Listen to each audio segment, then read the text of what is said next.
Bonjour à tous, j'espère que vous allez bien. Je vais vous faire une petite chronique parce que j'ai eu pas mal de consultants et de consultantes ces derniers temps qui, lors d'un rendez-vous, m'ont dit, pour certains et certaines, j'ai l'impression désormais de perdre mon temps. Donc la question c'est, est-ce qu'on perd son temps à un moment donné dans le parcours de lien d'âme et plus spécifiquement pour les flammes jumelles? Alors, ces personnes que j'ai en rendez-vous, pour beaucoup, sont en fin de parcours, sont dans la deuxième phase de séparation, n'ont pas de contact avec leur autre, sont désormais alignés pour beaucoup dans le détachement, n'attendent plus, en fait, ne sont plus dans l'attente par rapport au temps, par rapport à la réalisation de la réunion. Ils sont détachés, ils aiment toujours leur autre, mais l'ego, le comportement dysfonctionnel pardon, que leur ont montré leur autre ne leur convient pas. Donc cette relation dans ces schémas-là ne convient pas donc à ces personnes-là. Voilà. Et à un moment donné, ils sont tellement bien avec eux-mêmes qu'ils ont le sentiment de perdre leur temps. Alors, parce que rien ne va venir, tout va bien dans leur vie, au niveau pro, au niveau relationnel, au niveau finance, etc. Mais il y a un manque quand même qui est là, qui est celui de la réalisation au niveau amoureux, au niveau affectif. Ce qui est tout à fait normal. Alors, là, ces personnes se disent ça, qu'elles ont le sentiment de perdre leur temps dans deux cas de figure. D'abord pour certaines, parce qu'elles estiment qu'elles sont bloquées dans ce parcours, puisqu'on leur a rabâché qu'ils avaient un contrat d'âme, etc. Oui, certes, une mission d'âme, etc. Donc ça ne nous empêche pas d'accomplir votre mission personnelle, mais se retrouve face à un jumeau ou à une jumelle non éveillée au lien en premier et qui ne souhaite pas vivre cet amour, partager cet amour, donc dans le cadre de ce contrat d'âme. Donc dans ce cas-là, ne restez pas bloqué en fait, partant de là, oui, si vous restez bloqué là-dedans, vous allez avoir l'impression de perdre votre temps. L'idée, c'est d'accueillir ce que la vie vous propose. C'est de ne pas être en recherche, d'aller sur les sites de rencontres, etc. Voilà, non, c'est accueillir des éventuelles rencontres, etc. Ce que la vie vous propose. De toute façon, vous avez bossé sur vous, vous êtes aligné, vous êtes plutôt bien, donc plutôt dans le détachement de ce qui peut arriver. D'accord ? Pour d'autres, je dirais, ce sont des personnes qui, sur des parcours, disons, assez courts, au bout de 2 ans, 3 ans, il y a une séparation qui dure, oh là là, 3-4 mois. Donc, c'est la première grande séparation pour eux, etc. Et à partir de ce moment-là, ça y est, ils n'en veulent plus, ils veulent plus de leur autre, etc. Ils pensent avoir switché, ils pensent être dans un parcours de lien d'âme, ils pensent être flammes jumelles, mais en fait, ils ne le sont pas. Ils ont switché au point, c'est j'en veux plus, nanana, etc. Non, c'est pas possible, en fait, d'accord? Vous n'êtes pas dans un parcours de flammes jumelles, puisque votre autre est toujours là. Même si vous êtes séparés physiquement, il est toujours là dans votre âme, dans votre cœur, dans vos pensées.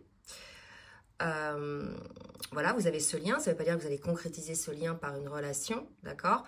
Mais voilà, mais vous aimez toujours votre autre, d'accord? Quand vous êtes flamme jumelle, vous avez le droit de ne pas avoir envie d'avoir une relation avec l'ego blessé de l'autre, comme je l'ai dit tout à l'heure, mais vous aimez toujours votre autre, d'accord?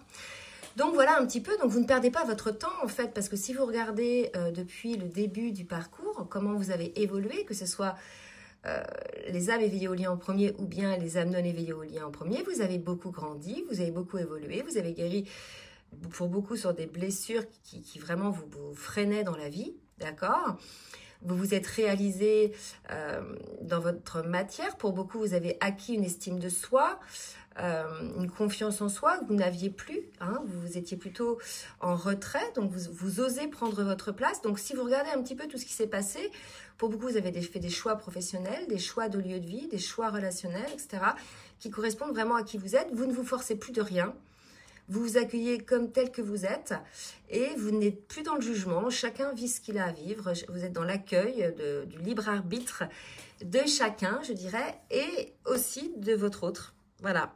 Donc, vous ne perdez pas votre temps. Et si vous vous dites ça, c'est que vous n'êtes pas suffisamment éveillé pour avoir cette prise de hauteur et cette compréhension de ce parcours, ou tout simplement, vous n'êtes pas dans ce parcours, puisque beaucoup pensent l'être dès qu'il y a une relation un petit peu compliquée, etc.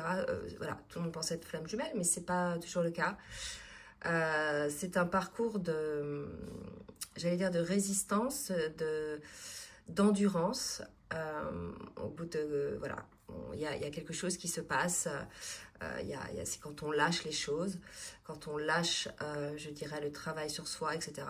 On redevient, je dirais, submergé pour certains et certaines par des blessures, par des souffrances.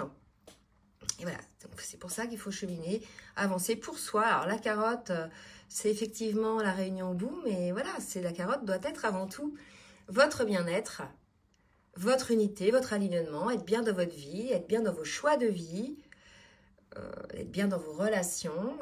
Voilà, c'est ça en fait, être dans l'unité, d'accord? C'est ne plus subir sa vie et ne plus accepter ce qui ne nous convient plus, c'est-à-dire à tout niveau. Hein. Donc il y a des professions pour certains qui ne peuvent plus, hein, ils ne peuvent plus travailler dans certains secteurs.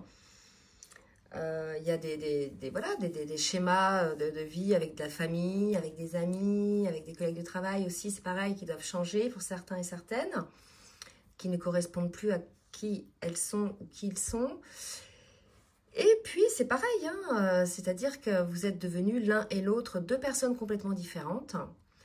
Vous n'êtes plus du tout les mêmes qu'au début de la lune de miel, où par exemple la féminine était débordante d'amour en intraveineuse, dans l'expression, etc., dans la dépendance affective, etc. Donc maintenant, ces féminines-là ne le sont plus, d'accord? Elles sont alignées. Maintenant, c'est un amour voilà, respectueux d'elles-mêmes, d'accord? Et puis les masculins, pour certains, ceux que j'ai en rendez-vous en tout cas, sortent de leur posture sacrificielle à toujours vouloir aider les autres, sauver les autres, pour se sauver eux-mêmes. Et c'est pas mal. Donc ils se sauvent eux-mêmes, hein, effectivement, en faisant des choix justes pour eux. Donc voilà un petit peu ce que je voulais vous dire. Vous ne perdez pas votre temps si vous êtes dans un parcours de flamme jumelle, ne serait-ce que pour vous-même, pour votre chemin, votre évolution. Maintenant, vous perdez du temps, oui, si vous êtes focus sur l'arrivée. D'accord? L'idée, c'est pas la destination, c'est le chemin que l'on emprunte, qui est important. Et puis surtout aussi, c'est d'avoir la foi en soi, hein, en ce qu'on mérite de meilleur, en ce que la vie va nous offrir de meilleur, la foi en ce parcours, la foi en ce que l'autre va faire ce travail d'évolution également. Voilà, donc dès que vous dites que vous avez l'impression de perdre votre temps, soit vous n'êtes pas dans ce parcours, soit vous avez perdu la foi en vous, en votre évolution et en ce duo. Voilà, je vous fais des gros bisous, j'espère que ça va aider certaines personnes. Et puis, je vous dis à très bientôt. Belle soirée, bisous, bisous.